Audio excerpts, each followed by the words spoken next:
Okay, hi guys. So this time I'm going to be presenting the muscle of the shoulder and arm. And I have the trapezius here specifically because the trapezius is a very interesting muscle. It receives its present. I'm reading the note here that the name came from the British anatomist William Cowper. Okay, on C 1700.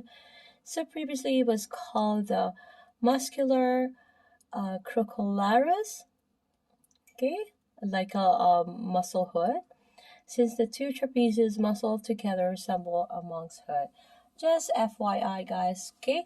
Because the muscle of the shoulder and arm are an amazing diverse group, just like the whole body is an integrated uh, group, and also the shoulder girdle, and also all the muscle, all the shoulder and arm, as well as interestingly work as integrated and as a diverse. Okay, some of them span across the back and rib cage. Some attach at the cranium while others extend down to the elbow. All of the muscles create movement at the shoulder complex, so formed by the scapula at the right clavicle and the humerus. So some also elevate the ribs, extend the head and cervical vertebrae, or bend the elbow. My phone's dying. So the superficial muscles of the shoulder and back are presented first.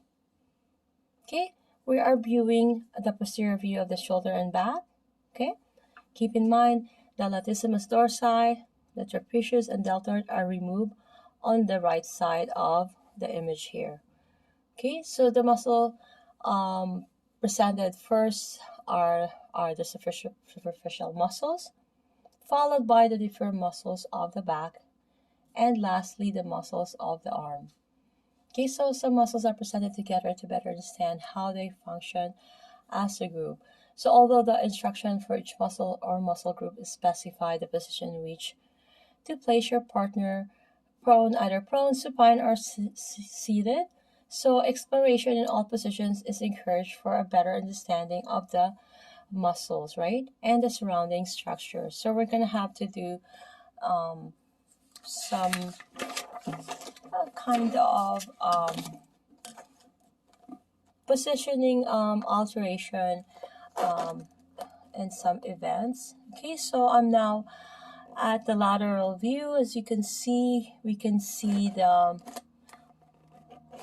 levator scapula here, and the sternocleidomastoid, and the trapezius here, the deltoid, the infraspinatus, okay, the biceps brachii, and the brachialis, the triceps brachii. Okay, and here again the infraspinatus teres minor. I have did a video with regards to the infraspinatus, a teres major, and the latissimus dorsi, which is the swimming muscle. Okay, so I'm gonna continue with the anterior view. I always start with the anterior view. I'm gonna finish up with the posterior view. Okay, so we have the again sternocleidomastoid. We can see the trapezius here, the upper fibers. We can see the levator scapula slightly here, and the deltoid, the cut deltoid pectoralis minor, because major was cut off, the coracobrachialis, and the deltoid is cut. You can see all the serratus anterior, and of course the rectus abdominis here. This is the anterior view, pectoralis major, deltoid, and biceps brachii removed on the left side.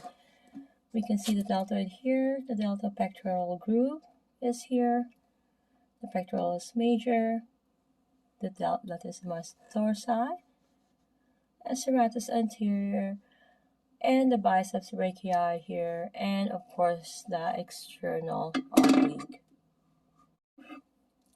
Hi guys, so I'm just going to end this with the posterior view of the shoulder and back.